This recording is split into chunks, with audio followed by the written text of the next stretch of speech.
today. I'll just share my screen to start with. What I would ask is that people do keep your audio off at the moment. If you think you've got sufficient bandwidth for video, please leave that on. That would be good. It's really good to see everyone when we are running these things as well. And we can see the various impacts of isolation on everyone. So clearly, as Mitch has just told me, I need to get my beard fixed up. We'll get on to that. Oh, definitely don't get it fixed up. Okay, so let's get going. Okay, so hopefully what you can see now is just the agenda that we have for these 3 days of workshop, and we're into day 2 with this one already. So I'll do a bit of introduction, context setting, and I think there will be a quick run around the room because we've got quite a different group of people to yesterday as well.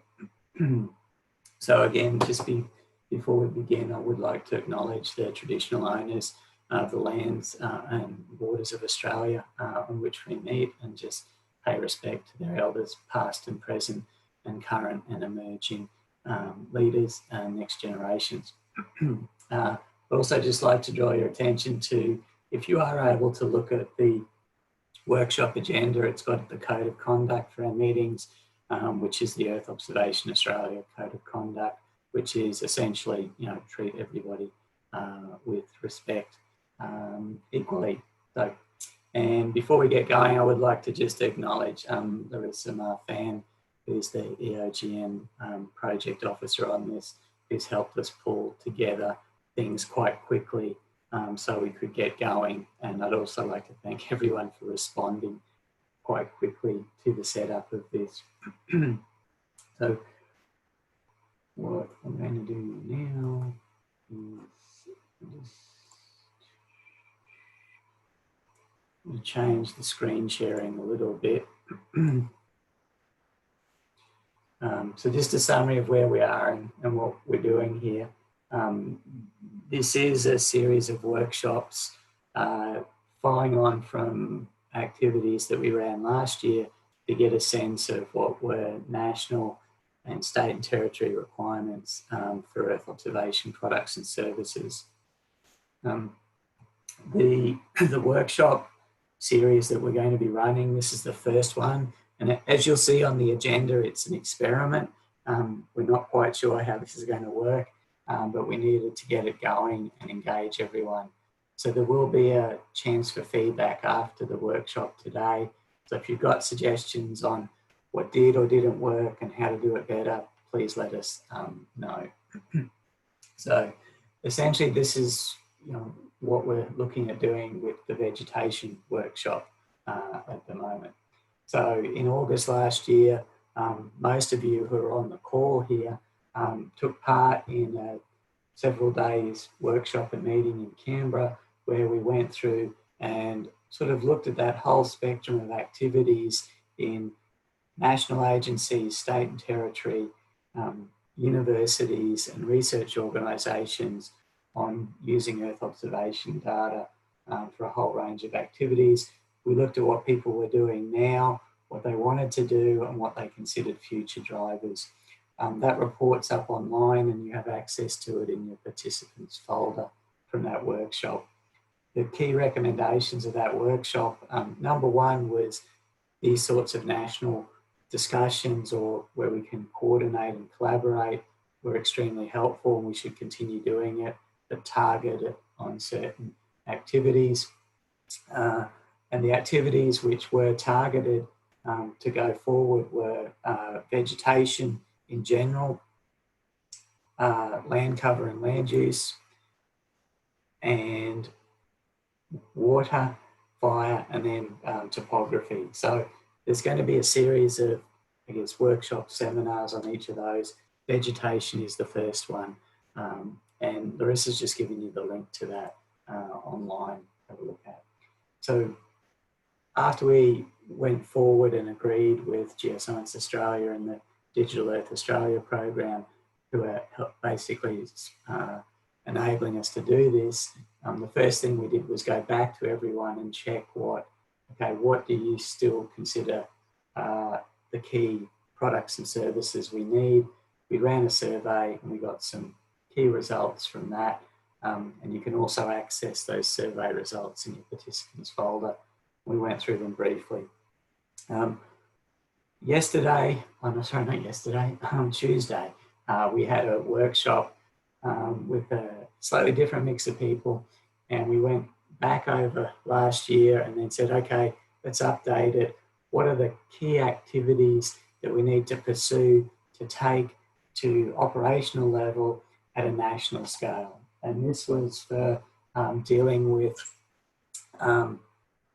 continental scale products that could be delivered by national agencies and programs like Digital Earth Australia, but also for developing more consistent approaches with state and territory agencies so they could collaborate and also, deliver what's required for their activities.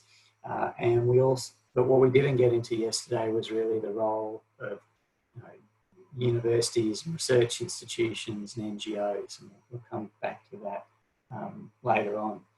I do want to acknowledge that there are differences in what people consider as being issues like operational, in inverted commas, between different agencies, even at the national level and at the state and territory level. We're not trying to come up with a one-size-fits-all approach here. What we are trying to do is work out what's the best way for us to develop and deliver these products and services consistently. We did, as a focus of yesterday, say, okay, what were priority products that really need to be taken forward? And when you look at the questionnaire we did and the responses, and we'll show that in a minute, they did actually quite neatly group down to two types of information. Fractional cover products, and we'll come back to that, and then information about vegetation structure, not just classification, but vegetation structure information. So we'll dig into those.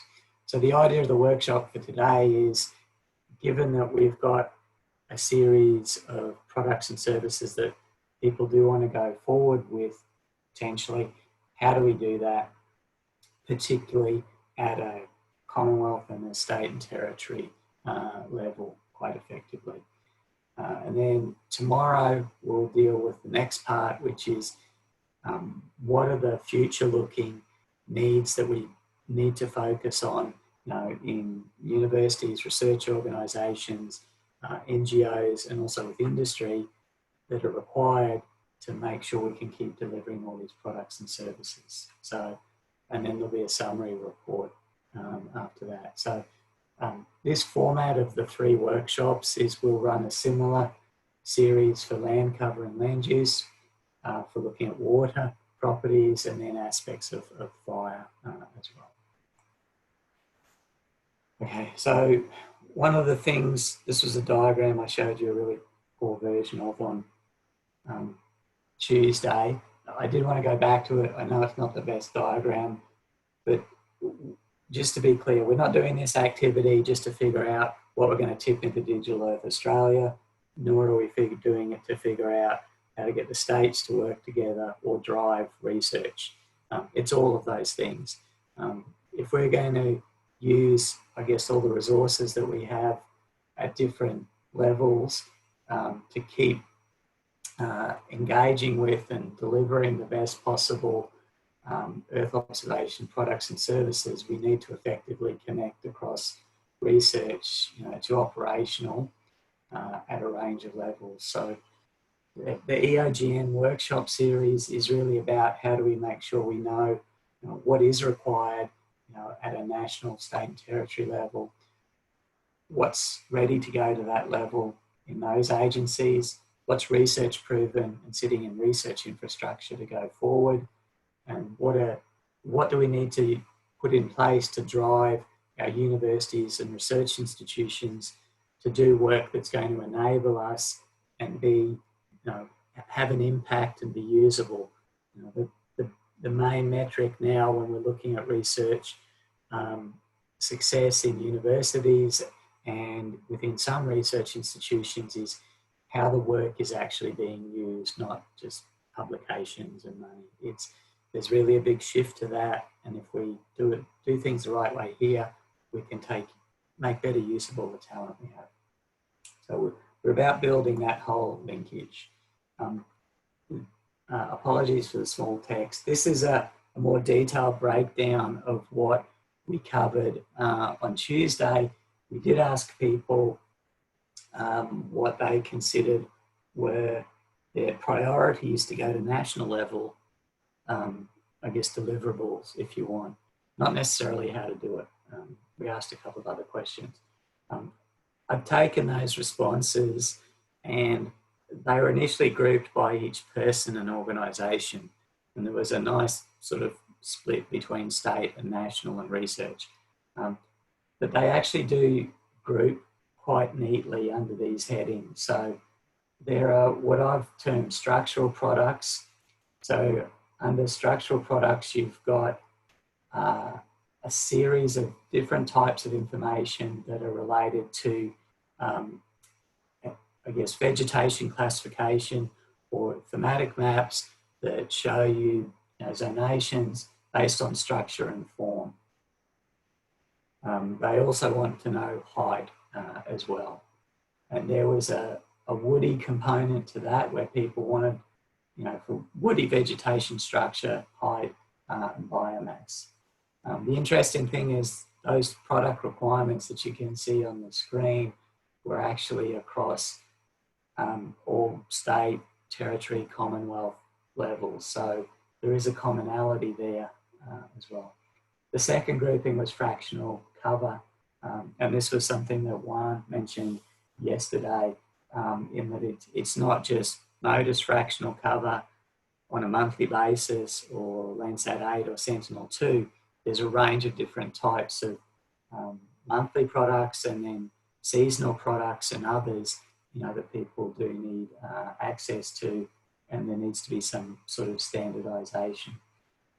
Again, the interesting thing, like structure, there was specifications that people wanted fractional information for woody vegetation. So yeah, woody cover fraction was a concern at a national and a state level.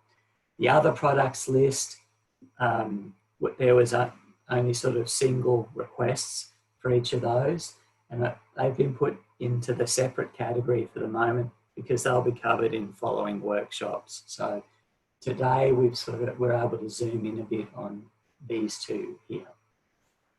Okay, so today, I just wanted to show this again, just to remind us of context and that we're part of a large number of groups that collect, process and deliver Earth observation data, and we do need an effective way to work there. So fortunately it's more refined than my earlier version, so you're spared from that spaghetti mind map.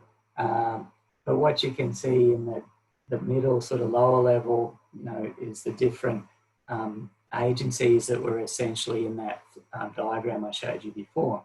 And these are all the key parts to us doing research, getting it developed and implemented at state and territory scale and nationally, and then actually used for monitoring, management and other activities at local, state, territory and national scales, and then linking up with defence. I did put this in there because there were some questions yesterday about the role of different bodies and who sets standards and all of those things. A number of the state and territory agencies are part of the Joint Remote Sensing Research Program, which is really about research going into state and territory government operational programs. You can see that our particular group is extending out and going to Commonwealth agencies and really helping direct the research state and territories to work with the Commonwealth and the Commonwealth to work the other way. Industry and NGOs are sort of at the side at the moment, and I don't think they should be at the side and unconnected, and we'll come back to that later on because we're going to see a lot more engagement from those groups in producing the same products that we're used to producing very soon. Above the line there, I do want to draw your attention to that long mouthful. The Australian Government Earth Observation from Space Working Group was a formal organisation put in place with the satellite utilisation policy in 2013, which was meant to essentially link Earth observation needs across Commonwealth agencies and then feed that information back up into the Commonwealth. What we didn't have when that was in place was the Space Agency, which we have now.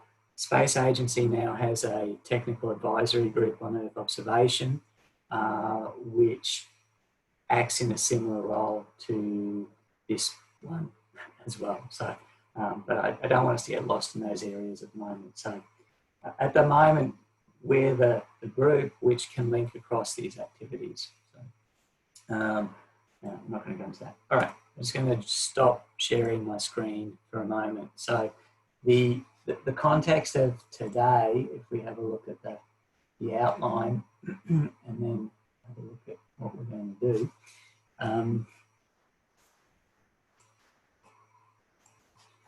Okay, so there's the agenda. Let's make it a little bit bigger. Okay, so today is about how do we transition some of those products, services, whatever, that were identified yesterday forward. Hopefully we have identified an appropriate range. If not, this is the time to fill in the gaps. And what we're suggesting with this is that essentially we go through over the next half an hour or so about how could you potentially transition, a range of activities that we have so they can be delivered and accessed nationally, and we'll suggest a way to do that and get people's feedback on it. We'll have a short break, and then after the break, come back and try to finalise essentially a transition plan which says these are some of the products, this is what needs to be done to them, and this is potentially, who's going to do it. I know that's ambitious, and I know that's like slightly disturbing given that we all have 120% commitment of what we have to do already.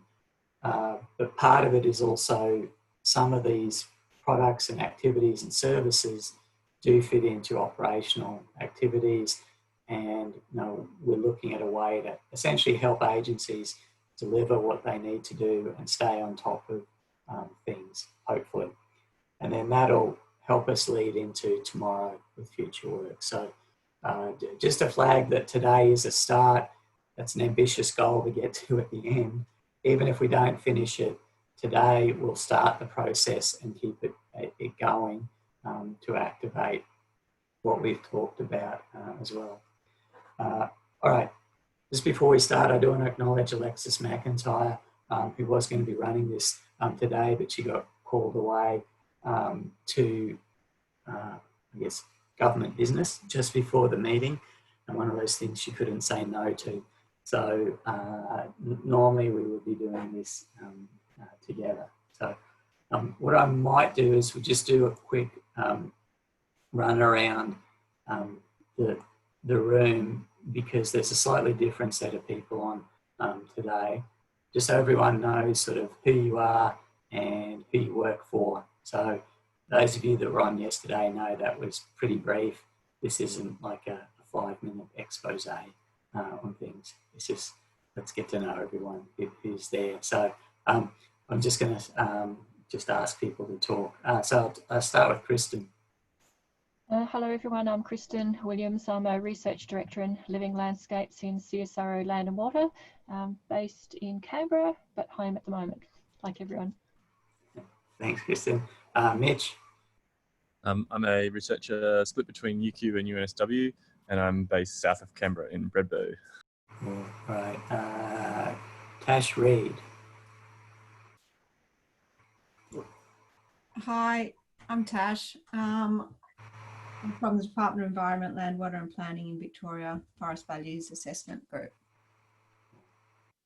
All right, Dan Tyndall.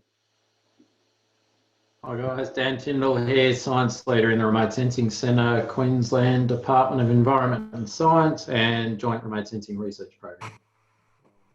Lindsay Mitchell. Yep, Lindsay Mitchell. I'm in the Department of Primary Industries, Parks, Water and Environment in Tasmania, and I'm based in Hobart. Sean Levick.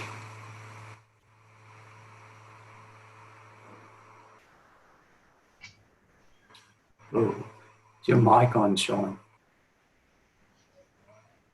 But my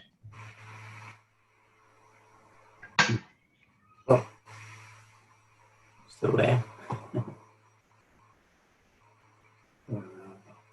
Well, right.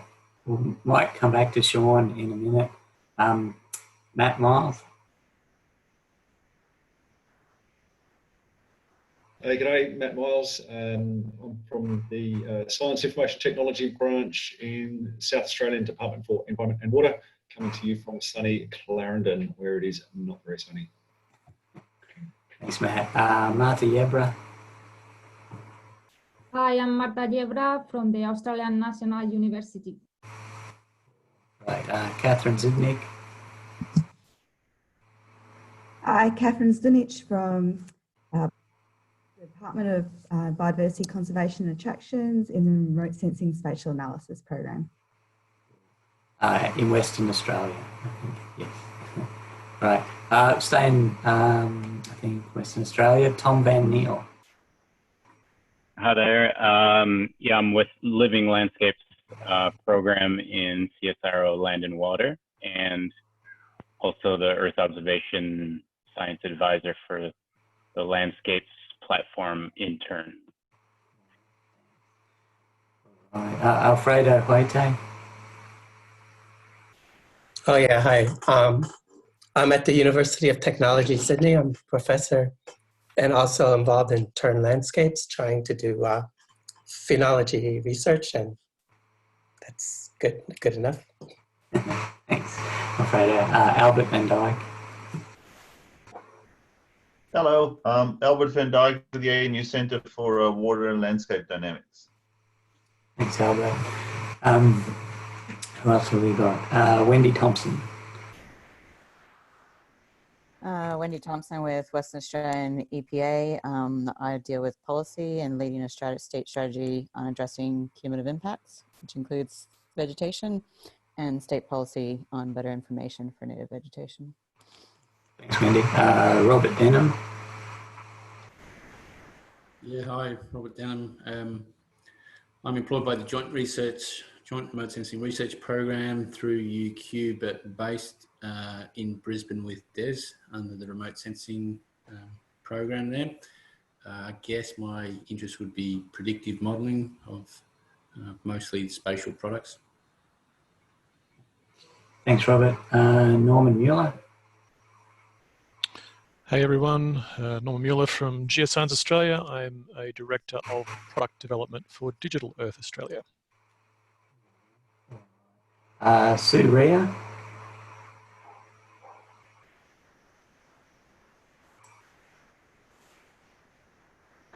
Yeah, I'm Sue Rea, Department of Primary Industries and Environment in New South Wales. Matt Adams. Matthew Adams from Landgate in Western Australia. Thanks, Matthew. Let's see, Jeremy Black.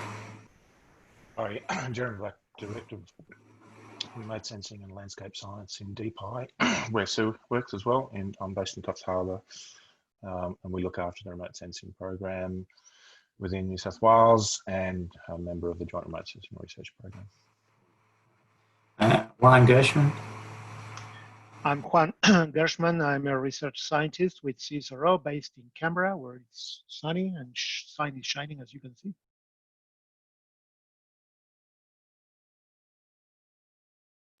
Larissa. Good afternoon, Larissa Marfan. I work with Earth Observation Australia based at University of Queensland.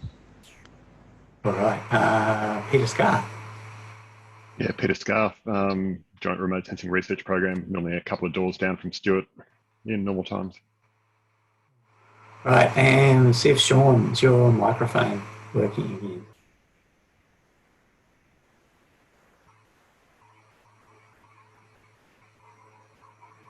No. All right. Sean's in the comments saying the internet in Darwin's down, but he's listening on 3G. So. Oh, okay, sweet. Okay, and it looks like Matt's also got some technical challenges thanks to NBN as well. So, cool. Right. Well, that's pretty good. We can keep going. Did I miss anyone? I think we've got everyone. Thanks for doing that and being patient. Part of the reason for doing that is one, we've done really well at spanning all the states and territories and Commonwealth agencies. Two, diversity of organisations and approaches, and that's something which is going to help us moving forward. So just heading back to the agenda for a second. Here we go. Okay, so just under the process for transition, which we've got there at the moment. So a number of points to go through over the next 20 to 25 minutes. And it was partly to figure out what's the most appropriate way to go forward with this. The other thing, which hopefully you'll see on the screen in a moment, is we are going to use Google Form to collect some information from everybody and help put it all together as we go. I think everyone knows these sort of workshops, so we're quite keen on making sure we help everybody produce and extract information from everyone. And I think today we have made sure that we've sent you the link to the questionnaire, not the code setup version. Larissa's, I think, has just sent that out in the chat window. Yes, okay. So if you look in your chat window, for those of you that can, there'll be a link into that form. So we'll be using that, and I'm going to jump to that form every couple of minutes and just ask for some information here to go forwards. And some of this we might ask you to come back after today's session and put in a little bit more information if you can. So just going back to the workshop. Okay, so we did look at what the priority products were, or the groupings that were evident from the survey. If you're wondering where we got those results from, this is the survey results form from Tuesday, and if you have a look, I'll just make that a little bit bigger. There's some of the questions, but the box that's in yellow there was the key one that we went through and pulled information out to come up with that. Okay, it was vegetation, structure, information, and sort of structural classification, and then it was the different types of fractional cover that were required. And those points did actually line up with some of the previous findings in our workshop in August last year in relation to, what did state and Commonwealth agencies, state, territory and Commonwealth agencies consider as critical pieces of information that they needed to go forward with their work. That was, some was operational, but it wasn't fully operational. So, okay, so two sort of groupings of products at the moment. It's not just two products, however. One thing I did want to spend a couple of minutes on first with everyone, because I know it's been a long running consideration or concern with setting up the Earth Observation for Government network and trying to make sure we can collaborate easily across a range of different areas. And essentially, if we jump to the form, what we were after is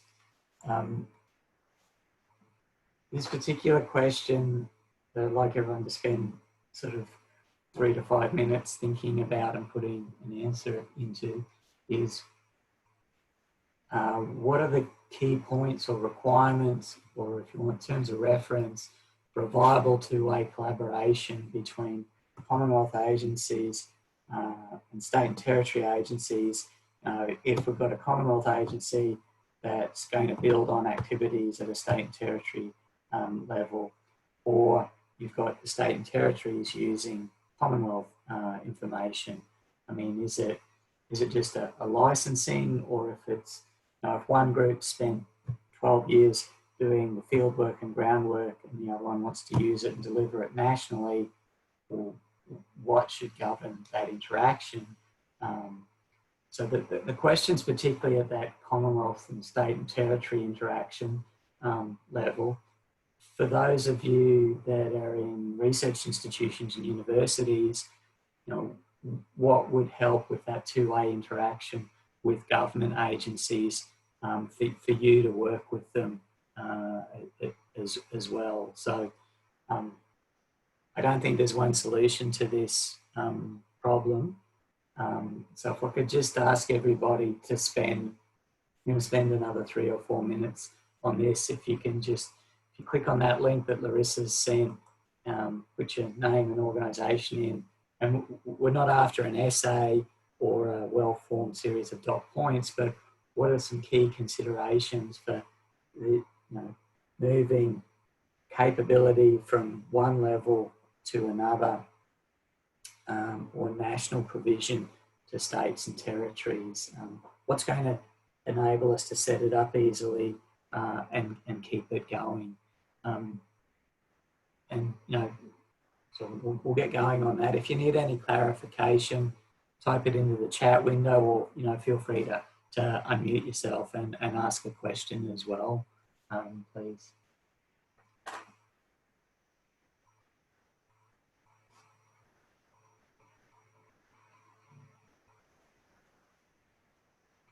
I'm just going to sit on mute while we do that. And I'll let you know when there's time left.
Right, if you guys just another minute or so to work through that.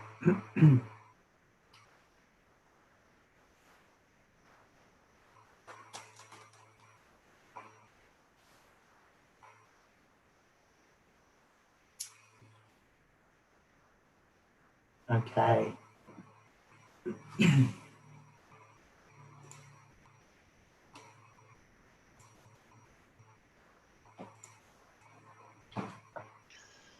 So, Stuart, so do you want us to submit it for each answer of the question each time, or wait till the end? I think it's actually, that's a good point. At the moment, Jeremy, that's a good question. The question was, do you submit each time or wait until the end? I'm happy for people to wait until the end. If you want, then it'll all go in under your entry. I'm also happy for people to submit as you go, but I think at the moment it's okay to wait until to submit. When you do submit it, it drops you out, but you can go back and edit. Yeah, you can go back in. Thanks. That's a good point, Jeremy, for mentioning that. Okay. Stuart? Yeah, I have a dumb question. There's no dumb questions, Alfredo. My whole screen is taken over by you. So how do I get into the? How do I enter my own browser? Do I have to leave the meeting? No, you should be able to minimize it, Alfredo, and then.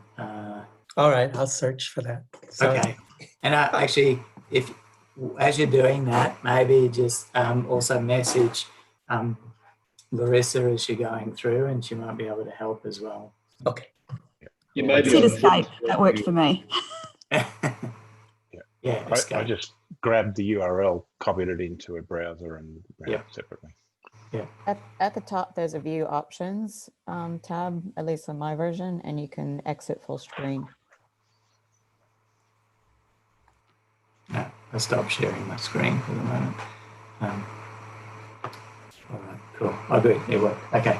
All right. I just want to briefly go back to this point for the next two questions because it sets some context. One of the points I mentioned before is Earth Observation for Government Network does link across Commonwealth agencies through state and territories. Research infrastructure, we've got a number of people here who are deeply involved in turn. Research institutes and universities. We have less engagement with industry and potentially less engagement with NGOs.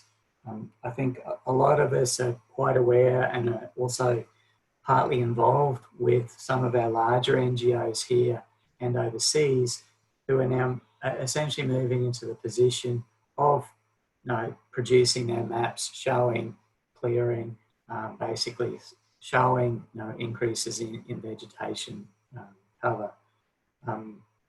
So they do have expertise in terms of this sort of work and doing work on ground, and do actually occupy quite large areas of ground in some of the states and territories.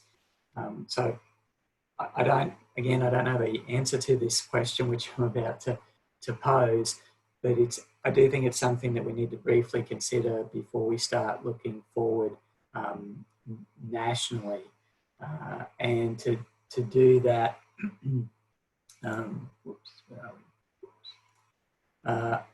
there are in effect two questions up there about that. So how do you think you could work with industry to develop and deliver national scale products and algorithms, and NGOs? Again, I might spend another couple of minutes on this, probably 5. You can do both, or you can do one or neither if you want. But I know this is an important consideration. So from a research point of view, it's something that we interact with a lot because we're often approached to work with these agencies. From a government perspective, sometimes, particularly at an NGO level, it's potentially, I don't know what the right word is, disturbing, distracting, that an NGO has produced exactly the same product you have and says these two are different.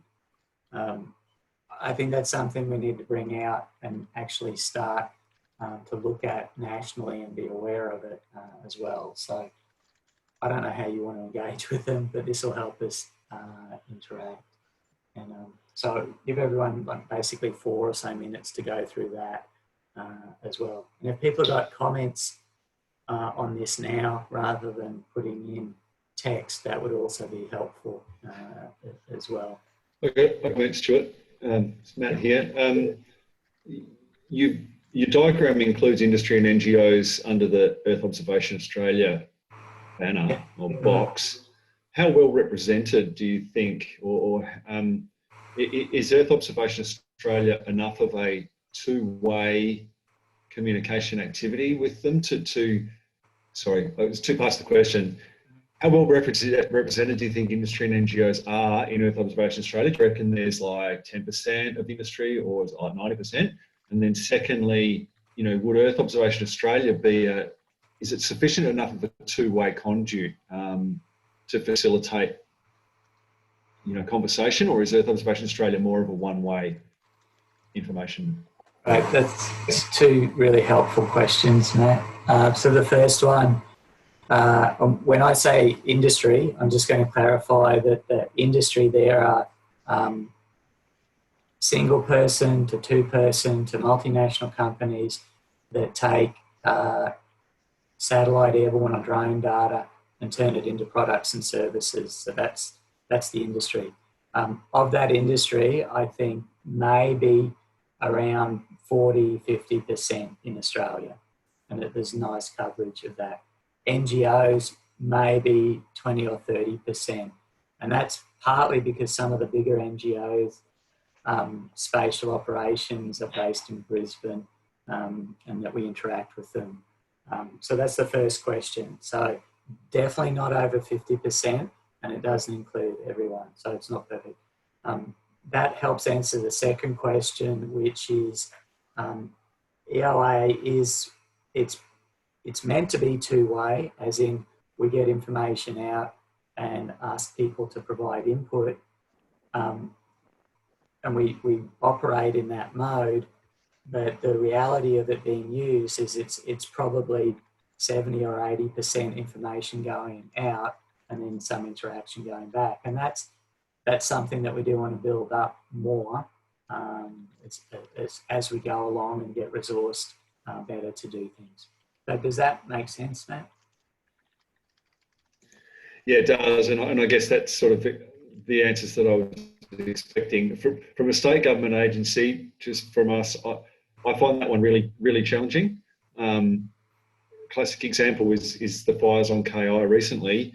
You know, we have a plethora of people offering their expertise from right across, you know, and their skills and their capabilities right across, and it's just really hard to mesh that with government procurement requirements, coordination, quality control. Maybe we try and say no to nobody, and try and pull it all together, but it's a really challenging space.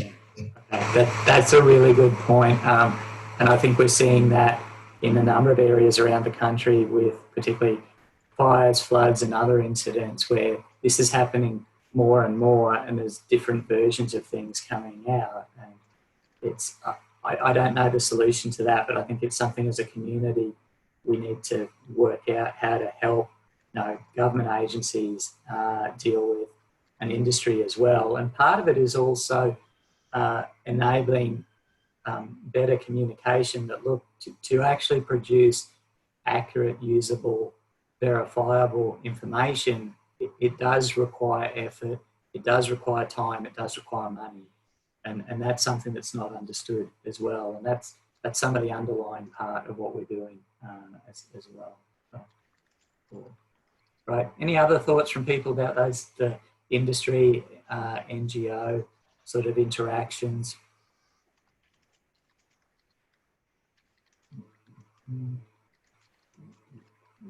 Cool.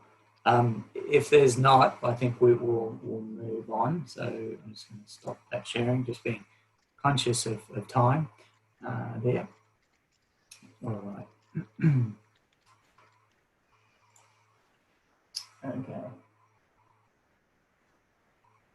So the next aspect of what we're looking at is, well, those product groupings we talked about before. There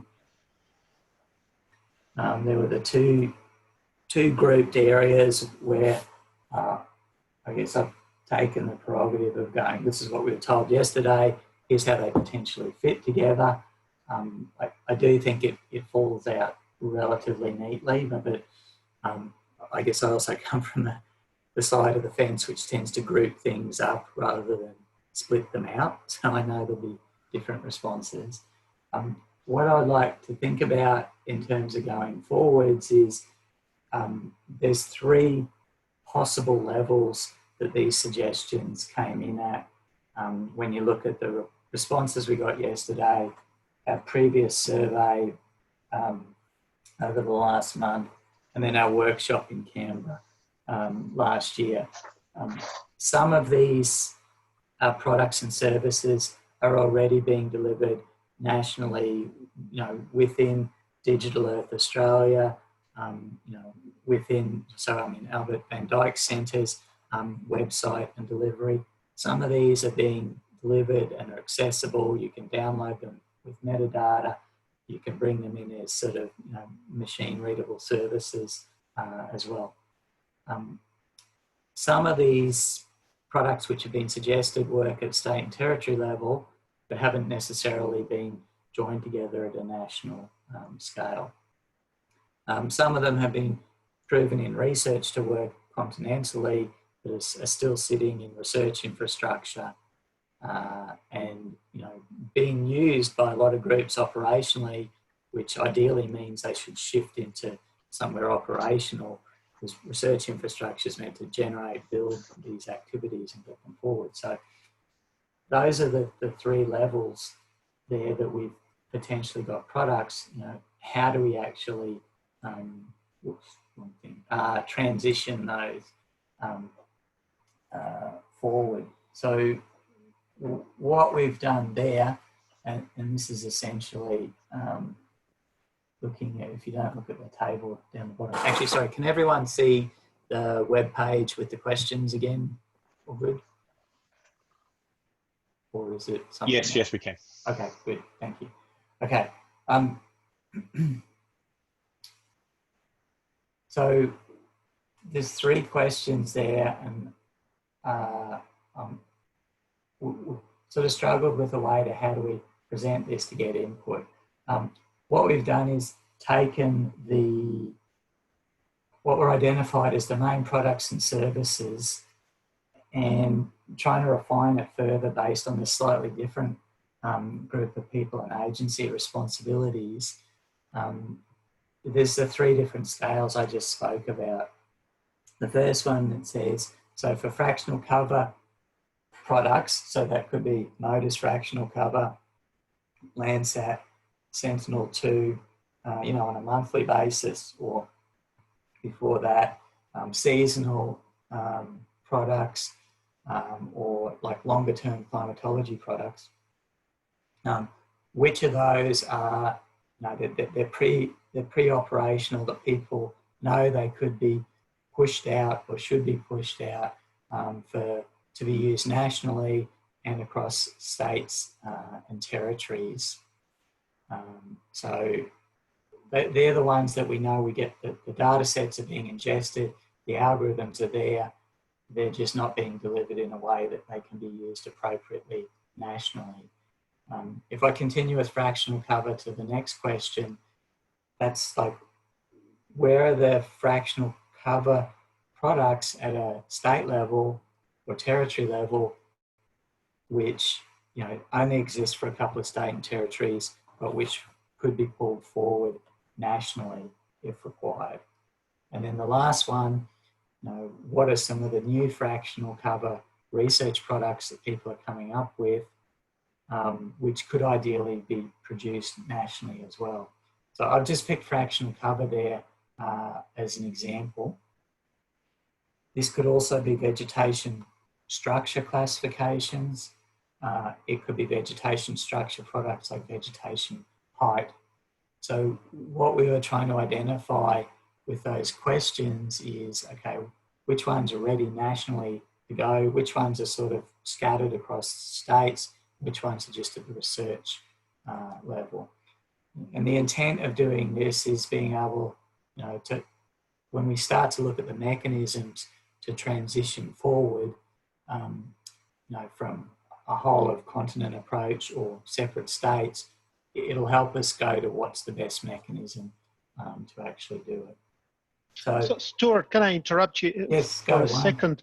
I know operational may mean different things for different people, and we discussed this, but I would argue that in the case of fractional cover, several of the products are already operational, not semi, like Turn supporting lots of seasonal Lancet products which underpin Veg Machine and tools like that, equivalent in Modis, RapMap. I mean, they're not operational in the same sense as many other systems that never fail, like Google Maps, for example, but to some extent, those are examples of things that are there, working, proven, and so on. One, that's a really good point. I think, like, I do agree that there are definitely operational products in the sense of, there are some products and services on that 24/7, 365 days a year, Google Maps setup, and those are out there. But then there are also the others which are not necessarily 24/7, 365 days a year, and we could transition them to becoming that 24/7, 365 days a year. And I guess I use the example of infrastructure facilities, and particularly Turn, because that is one in terms of, if you look at where it started and where it is now, and the biggest requests on budgets and what people are getting knocked back for, it's because you still have a lot of what were good research products which were developed nationally and delivered, but they're still being delivered as a research product. And yes, they're going and being used, but ideally they should shift to something which is operational, where, as in the 24/7, 365 days a year. So one, that means you can have research infrastructure to keep being used for research and developing and keeping up with the sensor and algorithm changes. And then there's a separate set of resources which are being used operationally through the appropriate distribution channels. So I do want to make that distinction. Turn's a good example of it. IMOS is a not so good example because there's such a blurred space between research and operational in there, where you've got the Met Bureau and others using activities. It's a little bit hard. Anyway, sorry, Catherine, you had a point. Yeah, I just had a question about where something like you've produced something that works well in a IBRA sub-region. It's really based on field data. It could probably be a national product, but it's not necessarily, because it's so based in where it's come from, necessarily expandable to a national product. If that makes sense. It would nest within one. Yeah, no, I mean that is a good point, and there are going to be locally specific products for a whole range of applications. I think that's something that does need to be somehow included and recognised here. I don't think that would stop us delivering these national scale operational services. So, if we do have things like Digital Earth Australia, Copernicus Hub, and other 24/7 capabilities that aren't sitting on research infrastructure, and those facilities are there because they're meant to provide base products and services nationally to help everyone. I think that needs to be used. States, territories, local governments, NRMs are going to have their own specific focuses, focal areas as well. So it's trying to shift that along a bit. Yeah, so I was just wondering, oh, sorry. Is there an opportunity to feed back into a national product? I think there would be, and that's something that we have an opportunity to build into here when you see what we'll talk about how to transition or build these things as well. Okay, cool. All right. I'm just conscious of time at the moment, and I think it's worthwhile having a 5-minute break. That's been some really useful lead-in discussions. There's clearly a lot more thinking required around this. So what I would suggest is let's have a break for 5 minutes. If people do want to type information in now, please go ahead and do so. I suggest when we come back, we'll return to this discussion and work out the best way to continue it. And then we will also point out what the next step is, because I think that helps actually answer Catherine's question a little bit and hopefully move us forward to the next steps as well. And I see Alexis has joined us as well. So I'll get Alexis to say a few words when we start too. So yeah, if we just break for 5 minutes and then we'll be back on. Thanks everyone.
Okay, folks, back from break time. So just to revisit where we were, so we had those, essentially the two main categories of, I guess, products that we talked about before in terms of fractional cover products and their derivatives, and I guess structural information. There was structural classifications or actual information on things like height and that. And what we were looking at now was a start of a discussion and starting to put thoughts together on what are those things, so what are those products or services are, you know, in a sense being served nationally already, but may not be the operational 24/7, 365 days a year. Which ones do the states and territories produce, but you know, are definitely going to be useful and usable nationally? And then what are the research-related products like, you know, national vegetation height maps, which could be made operational? So the aim was to try and identify, you know, from your agency's perspective, where there were certain types of those products in those areas there. So we started discussing those things and in terms of how to go forward. What we were trying to do in the remaining 20 minutes was to try and finish off that discussion, but then look at, well, how would we go forward once, you know, we do decide on what are some of these potential products and services. How do you actually set up activities that let them transition to becoming operational at the relevant level? Some of these activities, you know, would be focused in national agencies. So Geoscience Australia, Digital Earth Australia, it could be other Commonwealth departments that are doing it. Some of them could be research infrastructure activities, so driving potentially what would happen within TERN and other things, and others could be, you know, research to operation activities as well. So I'm just going to share my screen. All right. So if we look at the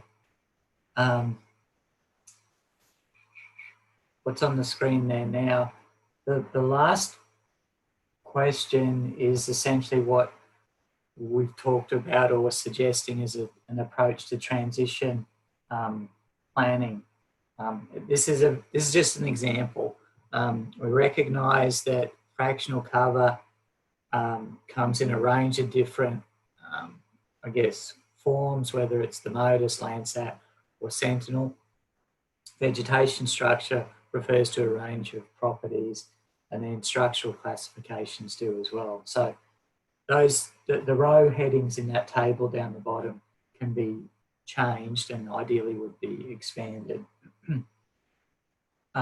What we're then looking at is if we were to set up a way of moving from, I guess, one of the research proven or almost operational levels to operational, how do we set the process in place? So what we're suggesting is that we set up a table where, you know, the first column there outlines the type of product, where it's being currently produced from, what's its spatial temporal coverage in terms of, you know, the extent, is it updated monthly, what needs to be done to it to make it operational,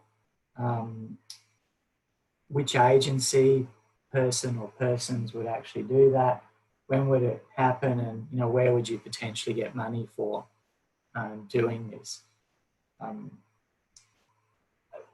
So what we're asking in that question is for you to say, okay, yes, if I'm interested in fractional cover, you know, I'd want, you know, all of this information to decide how we could move forward with actually transitioning it from a, you know, a research proven product that worked, you know, over 2 years nationally to one that'll work longer term. So we're just interested in terms of which columns of information, and if there's any other information that you think should be in that, transition planning document, to write it in the box below. So we're really trying to come up with the form of a transition plan for doing this. Some of these activities may actually already be underway in Commonwealth agencies. Some may be underway in research infrastructure, organisations like TURN as well. So this is partly to see if some of these transitions are actually starting to occur. So I'll stop there and then just basically open it up to questions at this point, because it's taken a bit to get through. But as I mentioned at the start, this is the start of a process, and we don't know the best way to actually do this. This is a suggested way forward, where people have said these are the products and services we need. There are different levels of operational that we're recognising, but if we're going to move them forward and help them be accessible nationally, to help Commonwealth agencies deliver on what they need, we need to do this. Also, if state and territory agencies can collaborate more effectively to actually do what they need to do individually, this would help as well, and it'll help drive research. So I'll just stop there for a second. Alexis, did you want to mention anything before we go to some questions there?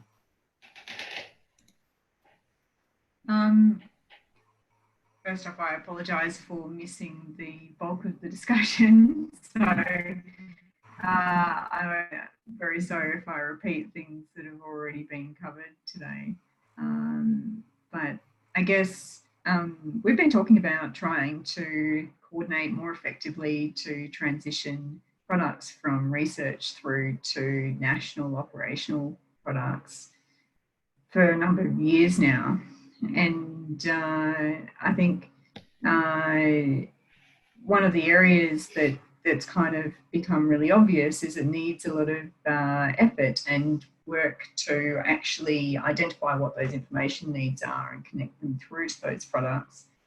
And this is the missing link, and this is what we're trying to achieve through this particular group, through the Earth Observation for Government Network. And to me, I think everything that we've got here is really a starting point for trying to document what those needs are, how they connect through, and also how we build business cases for investment in these products. And that's something that's really important to me, is being able to demonstrate to people within my own department that we're not having to think about everything from scratch every time we want to do something, that we are able to coordinate effectively with everyone who has an interest across the whole of Australia to be able to deliver information that can support particular decisions. So I guess from my perspective, it's really trying to work out what the most effective structure is for that knowledge brokering exercise. And that's something that I think we are really struggling with within the Department of Agriculture, Water and the Environment. But something that perhaps has is a bigger problem across Australia in terms of how we actually can identify what those use cases are for the use of information from remote sensing and draw those all the way back through to products. So I'll stop talking there. That's really my comment, is that we need to think about how we structure that more effectively. Thanks very much, Alexis. I think working through today has, I think, shown there's more scope here in terms of what we need to cover.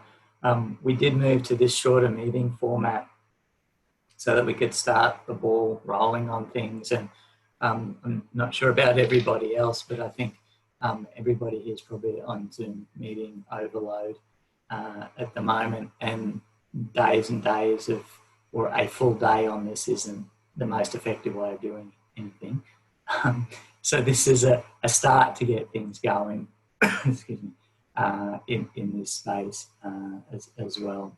So, I guess before we sort of wrap up for today, and I'm going to make some suggestions on how we'll go forward with this, which we'll discuss with Alexis as well as Shanti Reddy and Norman and Alan Matlenko.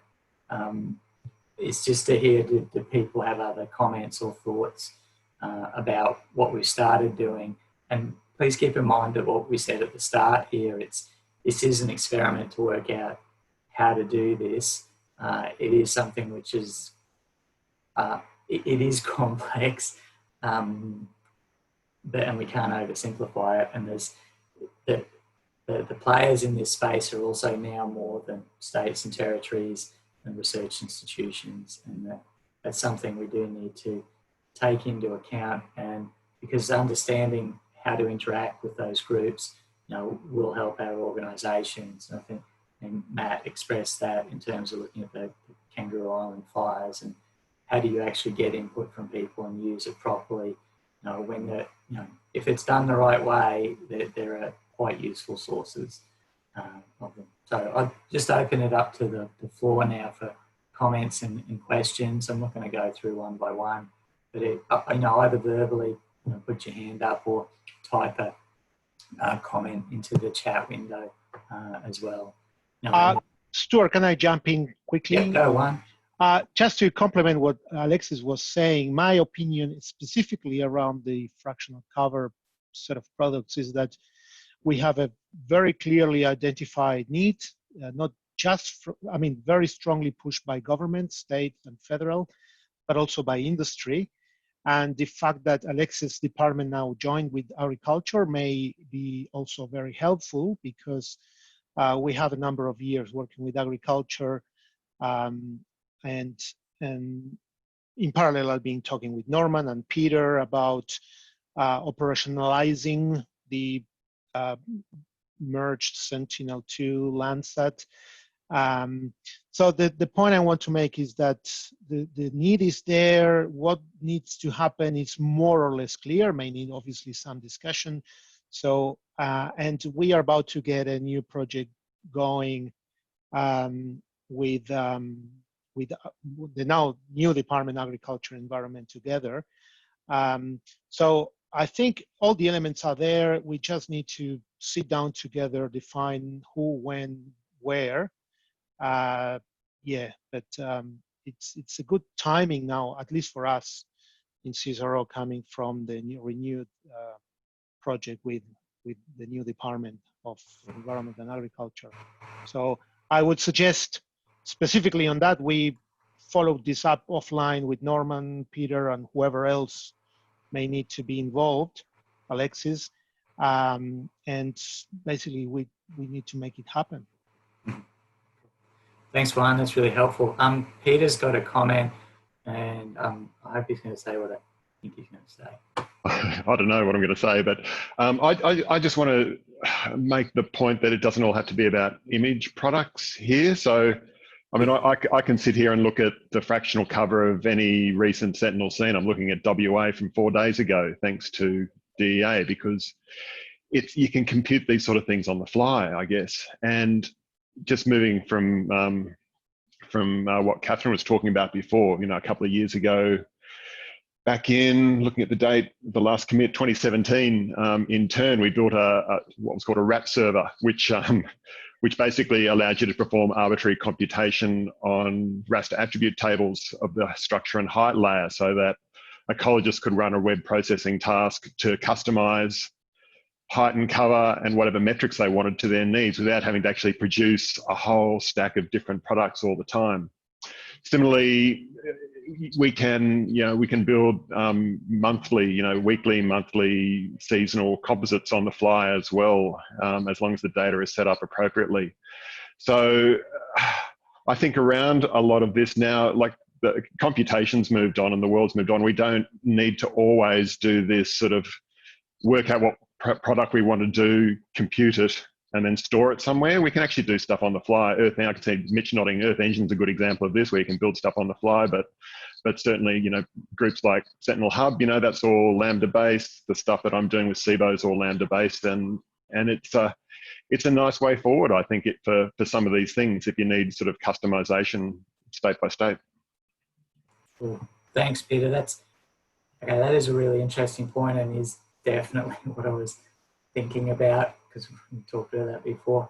I'm really interested to hear people's thoughts on what Peter has said, which is, so it's essentially, Peter, just tell me if I'm wrong, it is products on the fly, but it's getting the algorithms right.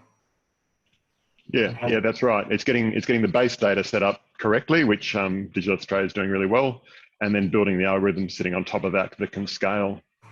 So an example, like if I wanted to look at a median summary of all of Australia with Sentinel, I can spin up 3,000 Lambda instances and have that in a minute, kind of thing. So that's the kind of scale of stuff you can do. Cool. Thanks, Peter. Thoughts? Can I just make a comment on some of that? Because that's a very, I guess, research perspective, and coming from a policy government perspective, I guess they're looking for things that we can roll out that don't necessarily require excessive amounts of expertise. Yeah. So it's just some of the research perspectives don't necessarily work in practicality in real world government situations. So I just want to, throw that out there. Somebody has to deliver very practical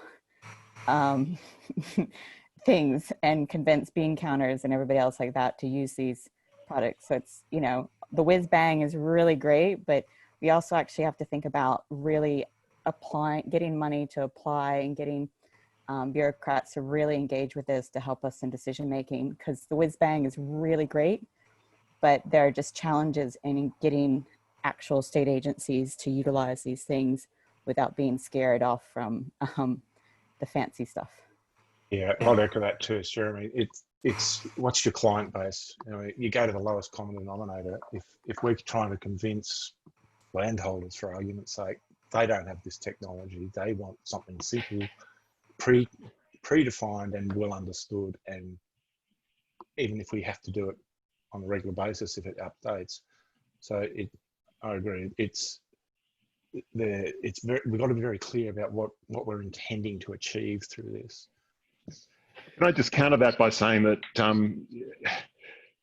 it's currently being used, this framework, to basically find the cover and vegetation change of every cadastral property in Australia and feeding that into a big query database, which is driving basically an industry-led dashboard so that they can basically look at what's going on in real time. But that's my point, Peter, that's what they get to. Yeah. Not the tools that make it. No, that's exactly right. They want the end point. So yeah, that's right. And can I just add it from a policy agency perspective, while the technology's improved dramatically over the last 5 years and the costs of producing a new product have come down a long way, it's still not nothing. So we still need to be able to build that case to invest. And it still does take time and effort and money to be able to start using any new product within the department or within any agency. And I will jump in as well. I mean, what you were talking about, Peter, I know about this by discussing with you just before COVID put us all at home, which is really exciting. But there are a couple of issues that were just raised. But one more would be the versioning of all this. This you're talking about is now possible because you run to a new, different type of algorithm that runs fractional cover much quicker, and it's possible to do on the fly.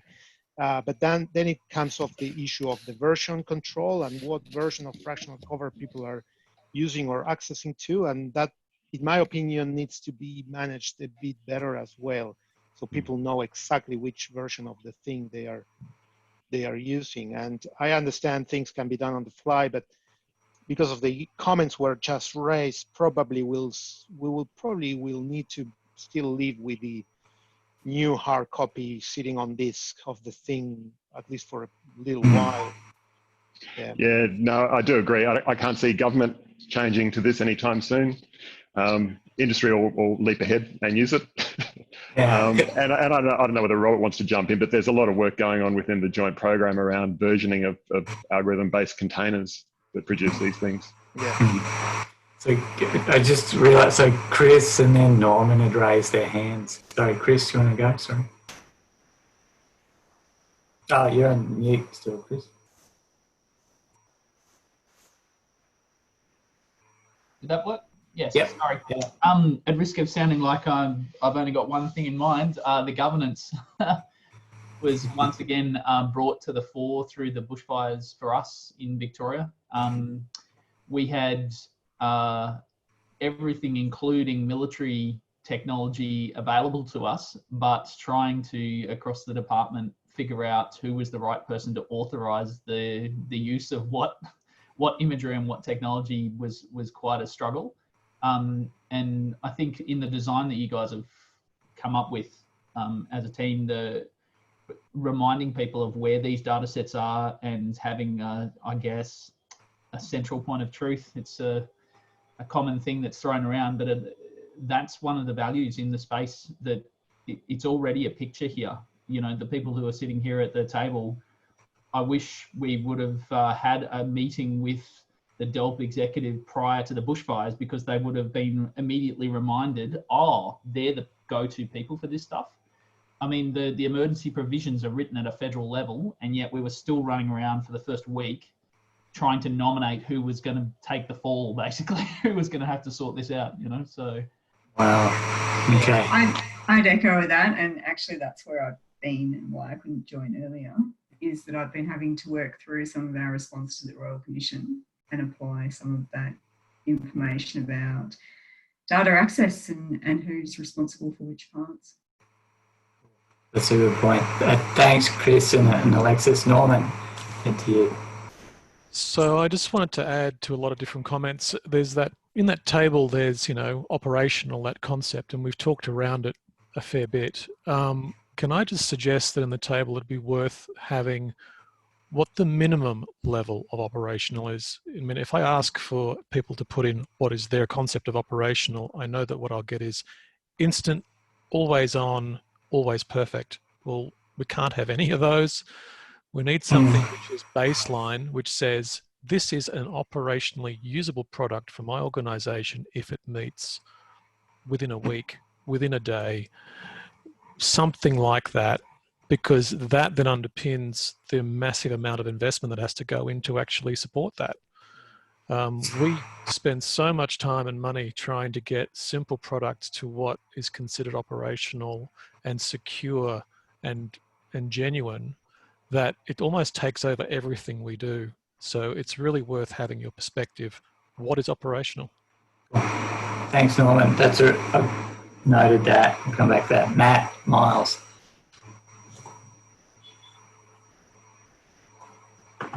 Yeah, found it. It's in a different spot for Zoom, Teams, everything on your phone. Anyway, I just want to draw attention to the difference between operational and authoritative. I think part of the conversation we've just had, I completely agree with Wendy's comments and Jeremy's there. You know, from policy perspective, and the government perspective, you've got to link these things to legislative or program objectives, and they're written down. There's words that describe that, and we can't have ever improving research products trying to match those words. We have words and we've got to set the meaning, and when you go from fractional cover down to the other ones, vegetation structure and structural classification, there's a big deal around agreeing on what those classifications are, what set of words you can use. So I think there's some work to be done at agreeing, particularly if this is for Commonwealth use. Can we start the conversation of what kind of classifications would we be prepared to adopt? It's similar to the ENVIS conversation. You know, we're aggregating state-based vegetation mapping, and there's kind of this lowest common denominator ENVIS product that works for some people at a high level and not for many at a lower level. But I think there's something there about this difference between operational and authoritative. Sometimes you don't need things for policy work, you don't need things as regularly, but you need them to have been signed off to say this is the set of words that we're going to use, and here's the authoritative product, whether it's annual or seasonal or whatever it is. And I guess we could think to the Bureau of Met in terms of some of the products that they produce there as well. Thanks, Matt. That's really helpful. Chris just did remind me that, yes, we did have a discussion about this and also put up nice coloured post-it notes and tried to agree on this. So two things, I'm just conscious of time. The operational versus the authoritative, I think that needs to come on board and needs to be factored into this process, because they are two quite different activities and are hard to actually deal with a lot of the time. So the second thing is that operational definition. I will send that around in terms of where we actually arrived at, and as one said, it was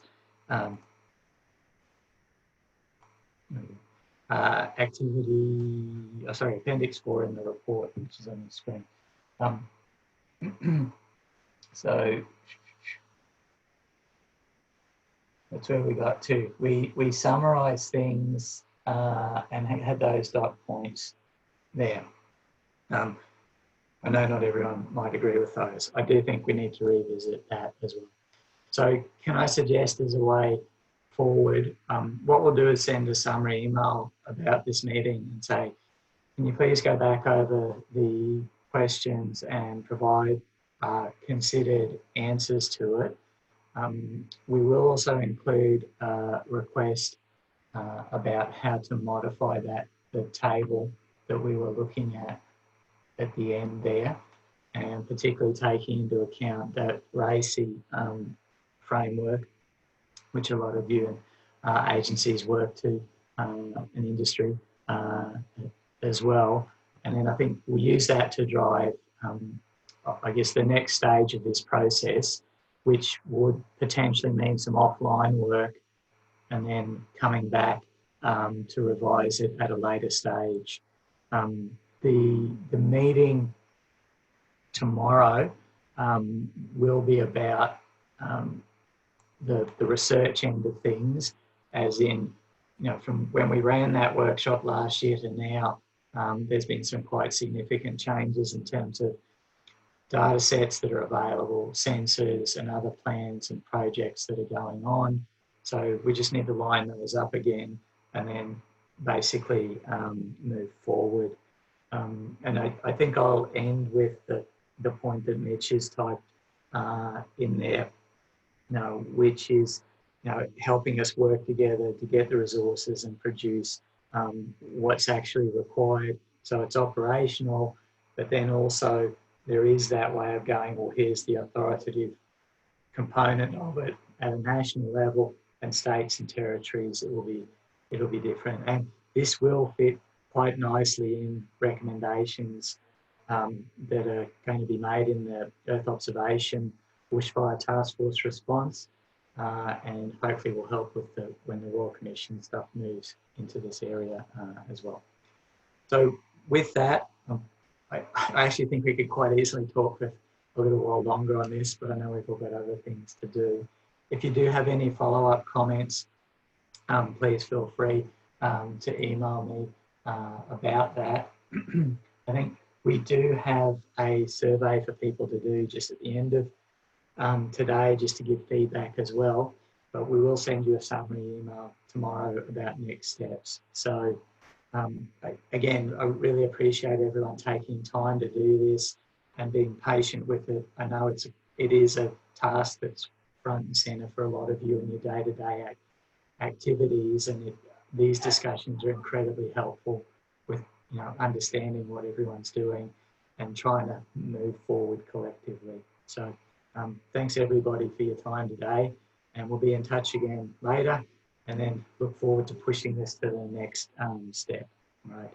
Thanks everybody for your time, and again, thanks to Larissa as well. Thanks for doing this, Stuart. No worries. Thanks Larissa. Everyone.